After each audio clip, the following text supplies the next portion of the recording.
Hi everyone, I'm Nick Libert and welcome to Lunch with Libert. I am a broker and coach with EXIT Realty. Today we have a very timely topic. It's one we're hearing about a lot. It is winning multiple bids. So you are in a multiple offer situation in real estate, whether as a buyer, a seller, or as an agent.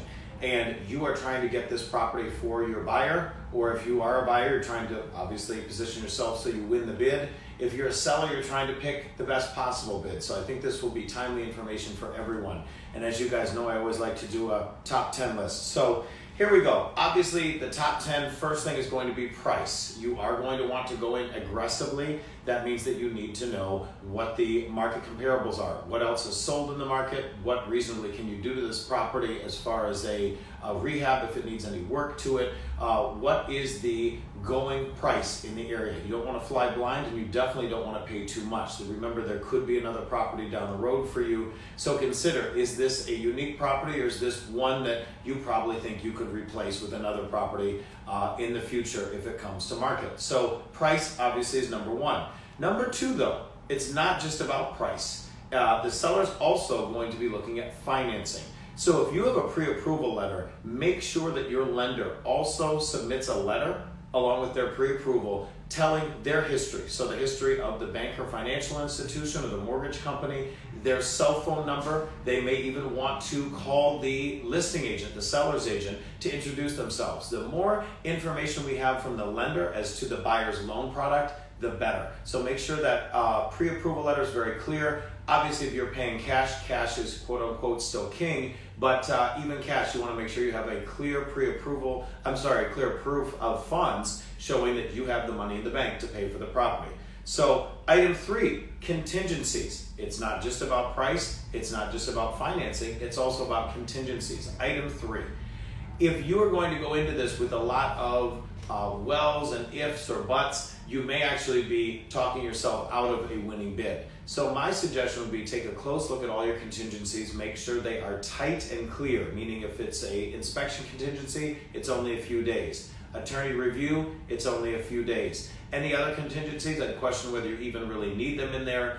Also, in terms of an inspection contingency, consider buying the property as is, but allowing yourself the right to an inspection, meaning saying you can have an inspection as the buyer, but that you only will either take the property or kill the deal, that you're not going to nickel and dime the seller to death. We hear that a lot. So inspection contingencies, under contingencies, consider doing it as is, right to an inspection, but going ahead and saying that you will either kill the deal or that you'll move forward with the deal. You won't nickel and dime that seller to death. That may help you if prices and financing terms are similar.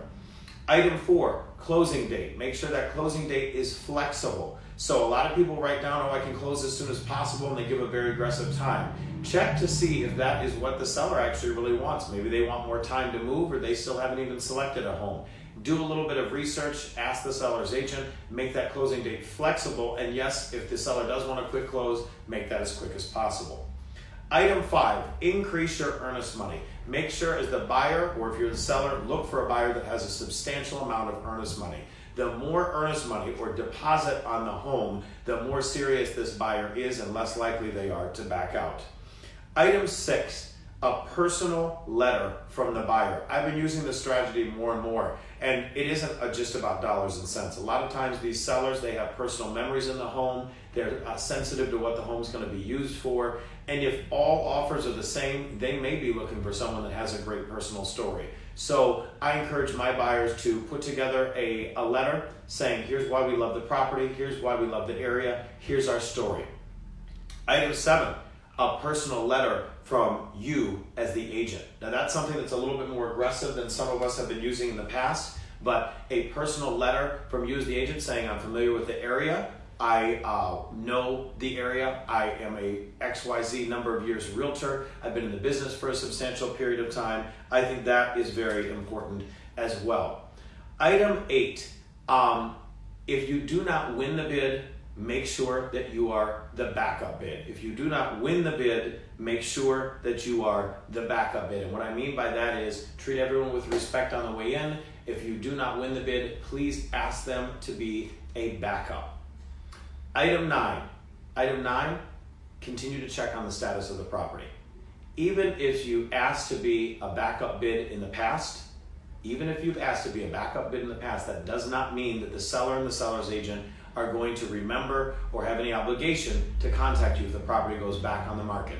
Consider making a property alert for the specific address and check regularly. If the property goes back on the market, you'll want to be the first to bite.